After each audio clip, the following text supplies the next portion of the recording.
You use masks to make parts of a layer visible and other parts transparent. There are two ways that you can make masks. You can use shape tools to make masks or the pen tool. In this lesson, we're going to work with the shape tools. In the next lesson, we'll work with the pen tool. So to follow along, open up Working Files, go to After Effects Projects, and open up 1001 Mask Shapes.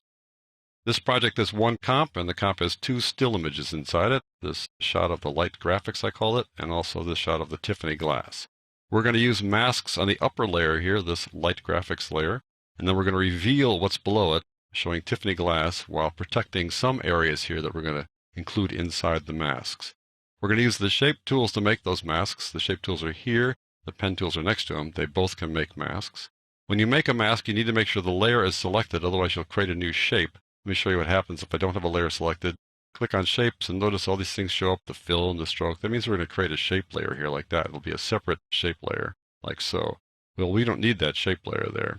I'm going to go Control or Command C. The purpose here is to add a mask to an existing layer. So when I click on an existing layer like this, these guys are going to go away. Because all we're doing is creating a shape with an outline, nothing inside it, no fill, no gradients, no strokes like that. So now we're going to select the shape. Let's go get a rounded rectangle. And we're going to click here in a second. I just want to let you know, though, in advance, that when you click here in this layer with the shape tool, this layer is going to disappear, and that may be disconcerting at first, because what you're doing here is you're creating a mask, and only whatever's inside the mask will be visible on this layer. So when we click, the mask is just a point, and so everything else is outside of the mask, so that becomes transparent. But as we drag, we create the mask, and then stuff will show up inside there. So I'm going to click here, away goes that layer, and I'm going to start dragging, and things will appear here inside this mask. So only what's inside the mask will be visible on that top layer, the light graphics layer. Everything else is transparent, revealing the Tiffany glass behind it. We've worked with shapes before, and you know that when you create a shape, there are certain things you can do in terms of keyboard shortcuts. I'll go back up here to remind you. We'll go get the ellipse tool, for example. If I start clicking here, that'll add another mask in the same layer. And if I hold down the space bar, then I can move it around. Perhaps you remember that. Hold down Control, it'll center on wherever I started the process. If I use the space bar, move it someplace else, then that'll be the new center, like that. Hold on the Shift key, that constrains it, so that'll be circular. If I were doing this with the rectangle, it would be square. Those are the various keyboard shortcuts that we use for shapes, and they also work when you're using the shape tool to make a mask. So now I've got this guy, I'll move it around a little bit like that, and we've made this second mask like so. I'll let go of the mouse now, and there you go. There's two different masks here. Now that we've done this, you might want to change where they reside. You might want to move them around or change their points, their vertices. And you can use the pen tool to do that, but I find it more intuitive to use the selection tool. So I'm going to go get the selection tool selected. Typically, when I make a mask, I immediately go back and get the selection tool by pressing the keyboard shortcut V or just clicking on the selection tool over there. Now that we've got that, I want to show you something. With the layer selected, you'll notice you got little round dots here for the most part. Those little round dots indicate that you can change any one of these points. You can just change any one of the vertices individually. If I click on a mask by itself like that, then you get these big squares all filled in like that. Those squares mean that you're going to select the entire thing. If you grab an edge like this, or grab a corner like this, you're going to move the entire thing around. So when you click on the word for that particular mask, mask 1 or mask 2, then those little squares appear. See, they came on there when I clicked on mask 2. That means when you click on these guys, you're going to move the entire mask around, not a point like that. If you click on the inside, nothing will happen. But if you double click on one of these guys, that'll put a bounding box around it. And the bounding box behaves differently. That lets you move the whole thing around from clicking on the inside like that. Also means that you can grab a corner and pull it up like so. Hold down the Shift key, that'll constrain the proportions to the original proportions like that. And you can also rotate it. Notice how you get the rotation tools. You just hover around the outside of the bounding box. You can rotate it like so. And these features are not available inside, let's say, the mask properties. You can't adjust these things this way inside the mask properties. The only way you can adjust these little points is to use this technique where you create the bounding box and do something like that. Or you turn on the individual points. I'm going to double click now to turn that off. Still got the square points there, so it'll grab the whole thing like that. I'm going to just click on the layer name now and go back to the little points that I can move around individually like so. And it's good to know that you can move these around so you can morph these masks if you want to, and I'll talk about morphing them in a different lesson. All right, let's take a look at the properties for these masks. These masks have 4 properties. I'll open up this top one here. This is mask 1 here. It has 4 properties: path, feather, opacity, and expansion.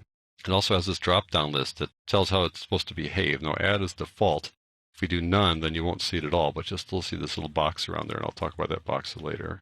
We'll go back to add, and we'll just limit our work here in this course to add. But you can invert it. So if we invert it, what's going to happen there? Well, when it's in this way, the mask is protecting this part of that layer and making the rest of it transparent. If I invert it, then it's going to make that area transparent and protect the rest of the layer, and it sort of overrides this other shape as well. So that's what inverted means. I'll uncheck that and go back to this sort of normal way of doing things. The mask path, as I mentioned, you can morph this mask. If you keyframe it, we can morph from one to the other. I'll explain how to do that later in a different lesson. Mask feather is a nice feature. It lets you soften the edges of this mask. And with these little yellow lines around it, the softening doesn't look all that obvious. So if you want to turn off these yellow lines here, you click on this little switch here, the toggle mask and shape path visibility switch. That'll turn off those guys, and now you really see how the mask is going to look. So I'm going to feather this first one here like so. See how the edges get softer there as you feather it? Remember, you can animate these guys. They're all keyframeable, so if you want to make something, soften up like that over time, you can do that.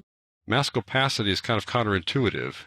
Right now it's 100% opaque, meaning that it's protecting this thing at 100% opacity. This area here will be entirely opaque because it's protected by the mask. If I start dropping the opacity, what's going to happen is that it's going to make this part less visible. It'll make it transparent, and you'll see what's below it. So it does maybe seem a little counterintuitive. But anyway, we're making that mask less obvious and then showing what's below it in the layer below it. Mask expansion is something you use frequently when you add mask feather, because sometimes when you put the feather on, it looks like it's shrunk, looks like it's smaller. So you can expand it up if you want to, like so, or drop it down like that. Now, sometimes when people want to adjust a mask over something inside the layer, as you make the mask, you can't see it. I'm going to delete these two guys by clicking on one and pressing delete and clicking another and pressing delete. I'm going to make a new mask. What I want to do is I want to highlight this little area right there. So I'm going to go get my shape tool, get my rounded rectangle. I'm going to highlight that area, and I'm going to click right there, and now it's gone. And so where is that darn area again? Then I got to get here, press the space bar, and kind of move it around. And that might be a way to do it. That's a way to highlight it. But another way to do this is to work inside the layer panel. So I'm going to Control or Command Z to undo that work there and go to the layer panel. Double click on this. You can also work with masks inside the layer panel. Notice that masks is here by default inside this drop-down list. So if I click on a mask, I'm going to be able to work with it here, and I won't have to worry about this thing disappearing as I work with it. I'll go get the rectangle tool again like that, and I can draw here, and I can see exactly where it's going to go. Put the space bar down, move it around, that kind of stuff. And this is happening because this render checkbox is unchecked. The default setting is that it's checked, and so if you have that checked, then you don't have the advantage of seeing what's going on when you make the mask. But if you want to see what's going on when you make the mask, then you click this. The disadvantage, of course, is that as you make the mask, you don't see how it relates to the layer below it. If you want to do that, you need to see the composition panel as you work with it. And sometimes you might want to pull the composition out like that, and so you see them side by side as you work. So some people work in this way. They've got the layer panel open here, so they can see exactly where they're placing the mask, and they've got the composition panel open over here, so they can see how it's exactly working over the other layer. Just a way to work. There's a couple of shortcuts I want to tell you about. If you want to be able to see any layer that has a mask in it, you press the M key. So M makes it go away, and then M makes it come back. If you press M twice, then it shows all of the properties like that. So if any layers have masks inside them, just press the M key and you'll see those masks. And if you want to create a mask that fills the image, then you can use a mouse shortcut to do that. Let me show you how to do that. I'm going to go back to this comp view, bringing it back inside here like so, because I kind of like working in the comp view for at least this demonstration purposes. I'm going to get rid of this mask by selecting it and pressing delete. Now let's say I want to put an ellipse around this entire image here, which I'm going to do when I make vignettes. But I'll show you how to do that. Just go click on the ellipse like this and make it active. And if I double click on this ellipse, it'll fill this as much as it can. Just double click, and it masks now that as much as it can, kind of even going beyond the edges a little bit. So that's one way to fill the image like that. If I have this mask selected and get, let's say, the star tool and double click on it, it's going to replace this mask. So just be aware, if you use this double click method and you've got a mask already selected inside your layer, when you double click on a shape, it's going to replace the existing mask. So I'll double click on this star shape now, and let's just see what happens. There you go. And if the yellow lines don't seem to work for you because, let's say, they're blending with other colors inside the image, you can change the color of this border. It doesn't have to be yellow. You can click on this little swatch there and pick any color you want. So if you want it to be blue or purple or something like that, there you go. You can make it that color as well. And if you have multiple masks in one layer, sometimes it's good to have different colors for each of those little borders. So that's how I use the Shape tool to create masks.